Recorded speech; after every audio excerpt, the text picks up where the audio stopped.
오늘은 예수님의 생애라고 말씀하지 않고 예수 그리스도의 생애 이렇게 부르겠습니다. 이게 중요하기 때문입니다. 예수 그리스도의 생애하면 우리가 보통 이 땅에서 33년의 생애를 얘기하는 것 같은데 그렇지는 않습니다. 영원부터 영원히 계신 그분의 전체의 삶을 생애로 얘기하고 싶습니다. 그분은 시작이요 끝이요 처음이 없습니다. 영원부터 스스로 계신 분이고 영원까지 계신 분입니다. 그러나 우리가 인간의 언어로 표현할 수 있는 것은 예수 그리스도의 생애, 이렇게 한번 표현을 해봅니다. 예수 그리스도의 생애는 인류의 역사의 중심에 있었습니다. 구약과 신약 성경은 인류의 모든 역사를 다 담고 있습니다. 태초부터 시작해서 인류의 역사의 끝 지점까지 담고 있는 것이 성경입니다. 구약과 신약 성경은 하나님의 위대한 계획을 담고 있습니다. 그 위대한 계획을 실천해가는 그 방법이 하나님의 뜻이 기록되어 있습니다. 하나님이 어떤 뜻을 가지시고 하나님의 어떤 목적을 가지시고 하시는지 분명하게 성경은 우리에게 밝히고 있습니다. 사실은 우리의 눈이 종종 어두워서 못 볼 뿐이지, 깨닫지 못할 뿐이지, 성경은 영원부터 영원까지 여전히 변함없이 하나님의 뜻과 하나님의 목적을 분명히 밝히고 있습니다. 이것이 진리입니다. 그럼 하나님의 위대한 계획을 좀 골격을 정리해 드리면, 하나님의 위대한 계획을 정리해 드리면 예수 그리스도의 탄생과 예수 그리스도의 십자가와 예수 그리스도의 부활과 예수 그리스도의 승천과 예수 그리스도의 재림입니다. 이 5개의 골격이 성경 하나의 골격을 역사 속의 중심을 이루고 있습니다. 그 중에 마지막 재림은 땅 위의 모든 것이 마칠 그 지점, 천지가 맞춰지는 곳, 하나님의 모든 피조물이 맞춰지는 곳, 모든 우주가 끝나는 것, 그것이 바로 베드로 후서 3장에서는 하늘이 풀어지고 천지가 온데간데 없어지고 끝지점을 말합니다. 이건 인류의 역사의 끝지점, 그 지점에서는 예수 그리스도의 재림과 동시에 시작이 되어집니다. 그래서 역시 구약 성경의 전체는 예수 그리스도의 탄생부터 재림까지 구약 성경은 예언을 하고 계시를 합니다. 그러므로 구약 성경에서 등장하는 사람들은 하나님의 부심을 받은 사람들입니다. 또 등장하는 이방 인물들은 하나님의 허용하심, 성령의 기름 부으심을 받은 하나님의 사람들은 하나님의 부르심이 특별히 그 가운데 있는 것입니다. 그래서 구약 성경에 하나님의 부르심을 받는 사람들은 삶을 사는데 충실하게 살아야 할 의무를 갖고 있습니다. 하나님의 부르심에 충실한다는 것입니다. 그래서 부르심, 콜링, 소명, 사는 목적, 이게 정확해요. 그래서 예수 그리스도의 탄생은 성령 성육신으로 우리 가운데 오셨습니다. 성육신. 이 성육신은 하나님께서 육체의 몸을 입으시고, 우리와 동일한 육체의 몸을 입으시고 우리와 모습과 동일한 모습으로 우리 가운데 오셨다는 것입니다. 자, 그래서 누가복음 1장 31절의 말씀을 보면은 아들을 낳으니 그 이름을 예수라 하라. 아들을 낳으니 그 이름을 예수라고 하라. 그리고 누가복음 1장 33절에 또 가면은 그 아들 예수가 왕이랍니다. 왕. 그리고 다스리는 자랍니다. 그리고 그 나라는 무궁하리라. 그분의 나라는 무궁하리라 그랬습니다. 무궁하리라. 그래서 성탄절의 중요한 영적인 의미는 성육신하심으로 하나님의 나라가 땅 위에 임했다는 것입니다. 땅 위에 왔다는 거예요. 그래서 하나님의 나라가 시작된 것입니다. 구체적으로 그동안 약속했던 것이, 끊임없이 약속에 약속을 했던 것이 성취되었다는 것입니다. 성탄절에 예수님이 이 땅에 오심은 하나님의 나라가 이 땅에 임하시면서 무궁하리라, 영원하리라. 그래서 예수 그리스도의 성육신은 세상이 모두 볼 수 있도록, 세상의 모든 자들이 다 볼 수 있도록 오셨어요.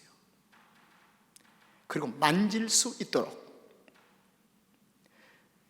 세상은 무엇을 가리킵니까? 죄인을 가리킵니다. 모든 죄인들이 볼 수 있도록 오셨다는 것입니다.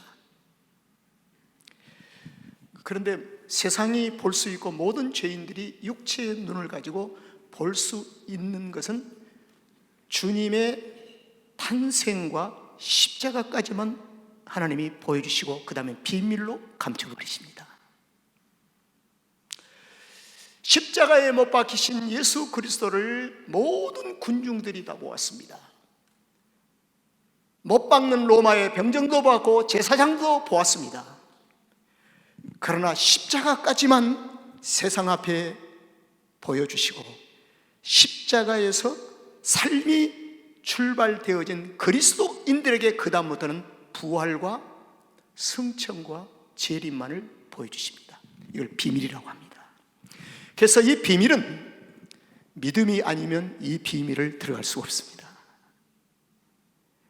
그래서 예수님이 십자가에서 죽으시고 사흘 만에 부활하신 후에 믿는 자에게 나타나시고, 믿음이 잠시 닫혀버린 엠마오라는 두 제자의 틈바구니에 계셨음도 불구하고 그들은 예수님을 몰라봤습니다.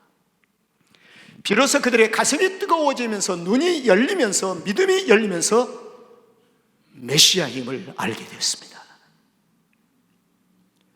그래서 예수님의 전생애 속에 탄생과 십자가까지는 세상에게 다 보여준 겁니다. 만지고 느끼고 할 수 있도록.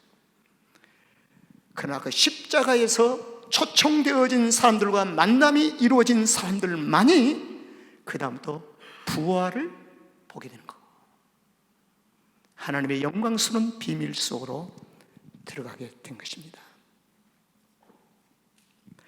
예수님은 태어나시면서부터 그분은 십자가를 향해서 푯대를 정하시고 걷습니다.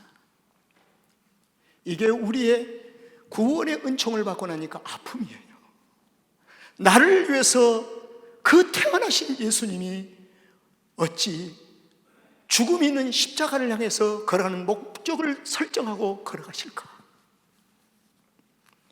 우리 인간의 육체를 가진 우리는 어떻게 하든지 태어나면 죽음을 피하고 싶고 고난을 피하고 싶은데, 나의 메시아 되신 예수 그리스도는 태어나시면서부터 그분은 고난을 안고 태어나셨고 시련을 안고 태어나시고 죽음의 사망의 권세를 온몸에 안으시고 태어나신 예수님, 이걸 깊이 한번 묵상해 보니까요, 너무 죄송해서 못 견디겠어요.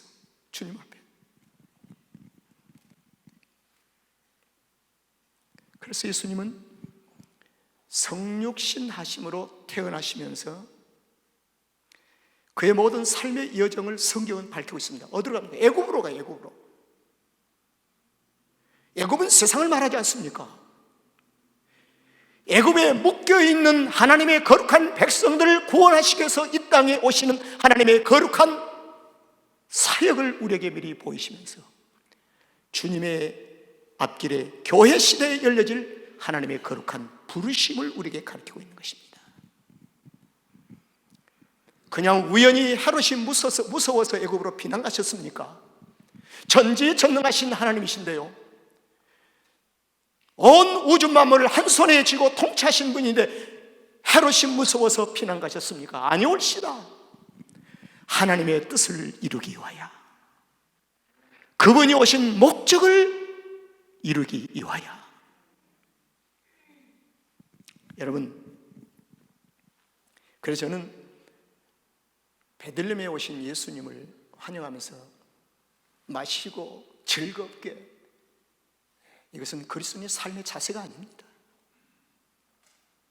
그 가운데 진정한 십자가의 삶을 찾아야 되지 않겠습니까? 그래서 예수님은 애굽으로 왜 내려가셨니? 십자가 지시기 위해서 내려가신 거예요. 장차 지실 십자가를 지시기 위해서. 그러므로 그리스도인들은 예수의 탄생이라는 이 한 가지 조각으로 얘기할 것이 아니라 예수 그리스도의 탄생이 우리의 신앙의 고백이 되어야 한다는 것입니다. 예수님은 하나님께서 구원하신다. 그리스도는 기름 부음을 받고 죽음입니다. 우리를 십자가에서 죽으심으로 구원하시는 메시아. 우리 성도들은 그리스도인으로 성탄절을 맞이하시기를 주의 이름으로 축원합니다. 예수님의 삶은 성탄에서 멈춘 것이 아니고 십자가를 향해서 행진함으로 이 땅에 오신 목적을 십자가 위에서 이루십니다. 그리고 땅 위의 삶을 마치십니다. 성육신하신 분이 땅 위의 삶을 마치시는 거예요.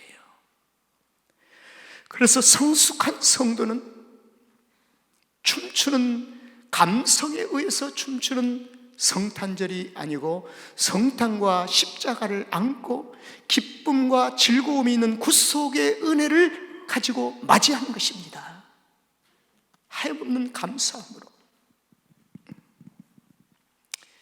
오늘 저는 사무엘상은요, 주님의 탄생과 십자가를 분명하게 예수 그리스도를 밝히고 있습니다. 예수만을 밝힌 것이 아니라 예수 그리스도를 밝히고 있어요.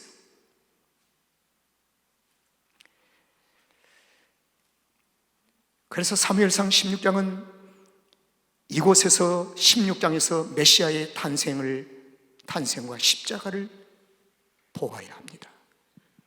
그래야 말구유를 오신 예수님을 찾아갈 수가 있습니다.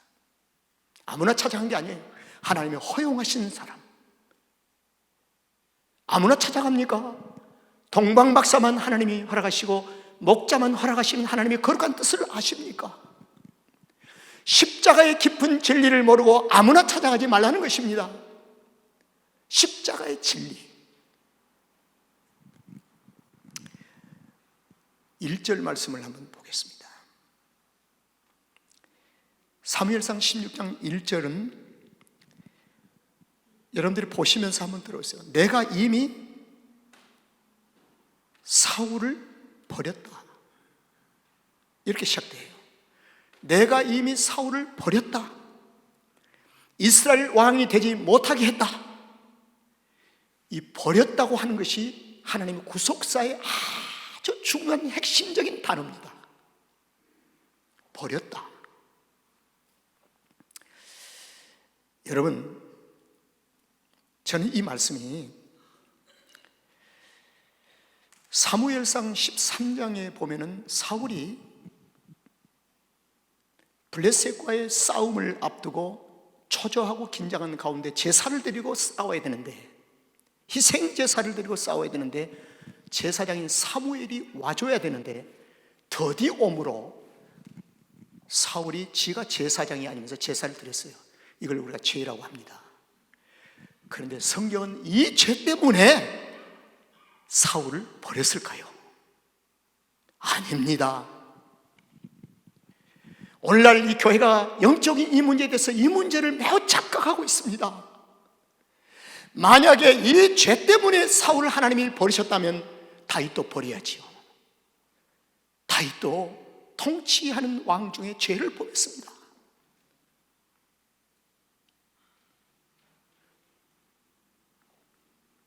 자신의 신복인 장군의 아내를 취한 범죄를 했습니다.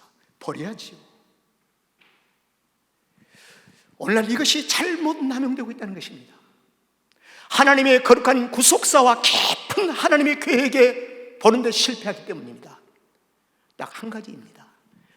구약 성경 사무엘상에 이르기까지 장차 오실 메시아는 무슨 지파에서요? 유다 지파에서, 이세 뿌리에서 올 것이니라. 그런데 사울은 유다 지파가 아닙니다. 베냐민 지파예요. 사무엘상 8장 9장에 보니까 사울이 베냐민 지파임을 성경 기자가 밝혀주고 있어요. 왜 그랬을까요? 왜 그랬을까요? 하나님의 위대한 계획 속에 없었다는 것입니다. 그런데 백성들이 원하고 모든 사람들이, 인간이 원해서 허용하시고 한번 허용해 주신 겁니다.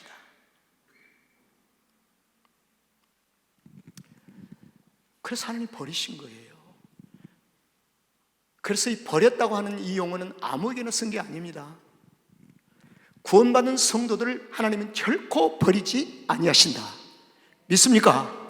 그러나 마지막 때가 되면 하나님이 택한 백성이 아닌 자들을 하나님이 버리셨다. 버리신 가운데 던져버리셨다. 이 버렸다는 이 표현은 성경 기자는 매우 조심스럽게 사용하고 있는 것입니다.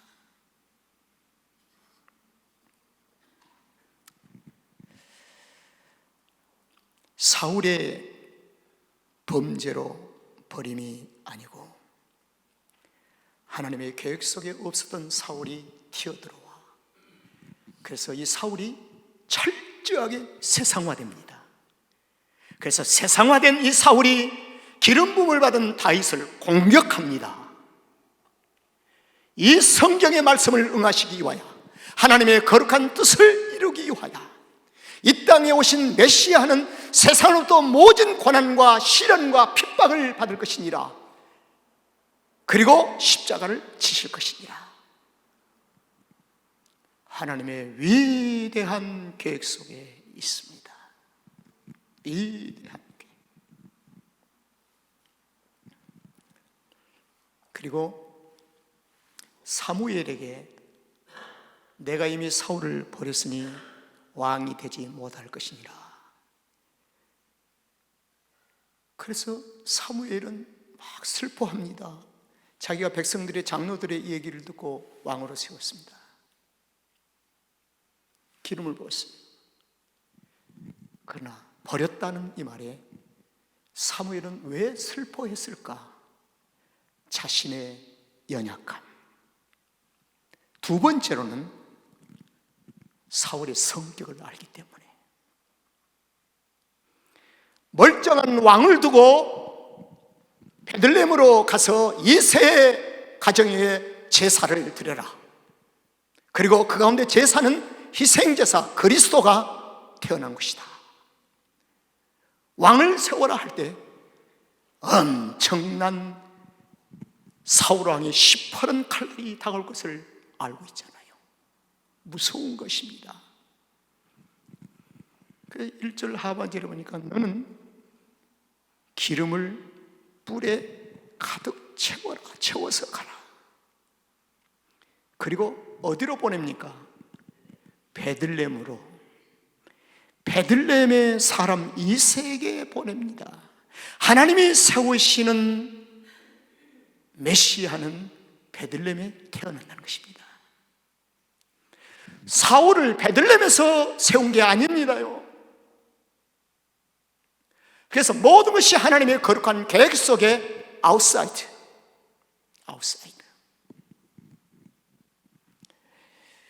여러분, 내가 그 아들 중에 한 왕을 미리 지금 예선해 두었다. 그 아들 중에, 그 이세의 아들 중에 한 왕을 예선해 뒀으니 그 왕이 장차 아들이 누구일까요? 다윗입니다. 다윗이에요. 많은 형제 중에서 아무나 이세가 원하는 대로, 아버지가 원하는 대로 하는 것이 하나님이 이미 예선해 두셨다. 하나님의 부르심과 하나님의 디시전, 참 놀라운 것이죠. 위대하신 우리 주님을 찬양하지 않을 수 없습니다. 바로 그분이 우리 가운데 지금도 운행하시며 우리의 삶을 인도해 가고 계십니다. 여러분, 그분에게 우리의 삶을 맡길 용기는 없습니까? 수고하고 모든 무거운 짐을 그분에게 맡길 용기는 없습니까? 그분에게만 맡기면 그분은 틀림없이 우리의 삶을 인도해 가실 것입니다. 할렐루야. 2절을 한번 보겠습니다. 사무엘이 하는 말이, 아이고, 내가 어찌 하나님 그 내려갈 수가 있겠습니까? 사울이 들으면요, 나를 죽이려고 할 것입니다. 사울은 죽음을 가지고 있는 자입니다. 세상은 우리에게 죽음을 가지고 옵니다. 빌라도나 바리새인과 서기관들은 예수 그리스도 메시아에게 죽음을 가지고 왔습니다. 이 사울은 장차 메시아가 오셔서 십자가를 지실 때에 주님을 십자가에 넘겨준 무리들을 예표하고 있지 않습니까? 그래서 이 사울을 하나님이 왕으로 허락하시고 이를 강팍해 하심으로 세상화시키셔서 세상을 허용하심으로 이 자리에서 메시아를 핍박해 하는데 성경을 응하시려고.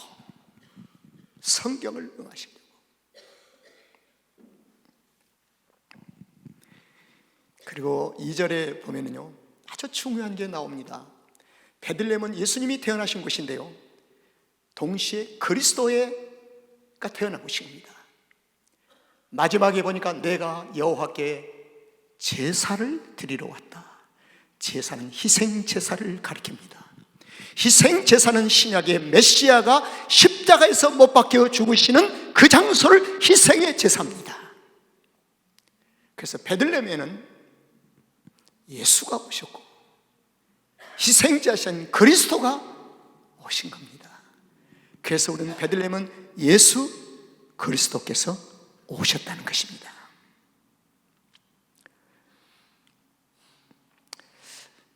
그래서 누가복음 2장 11절을 보면요,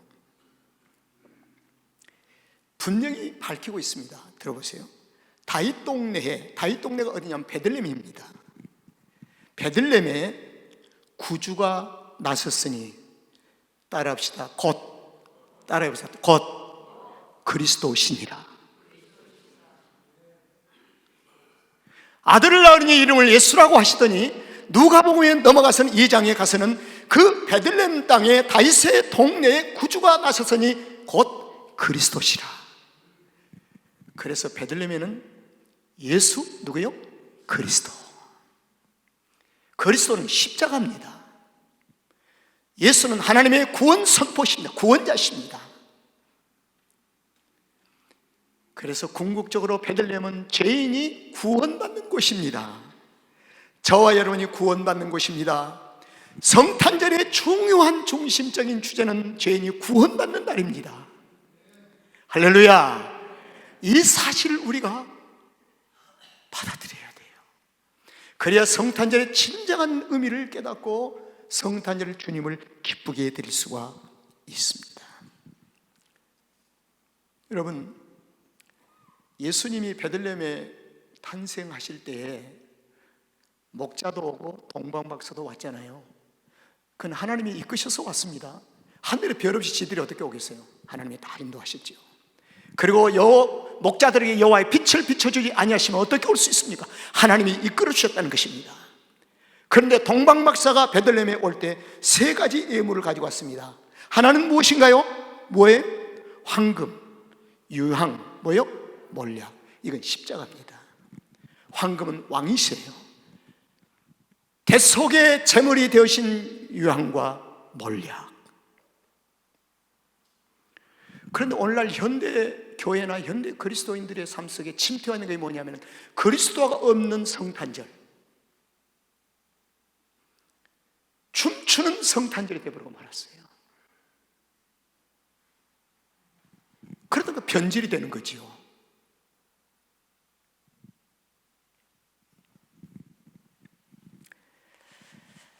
3절 말씀을 보겠습니다.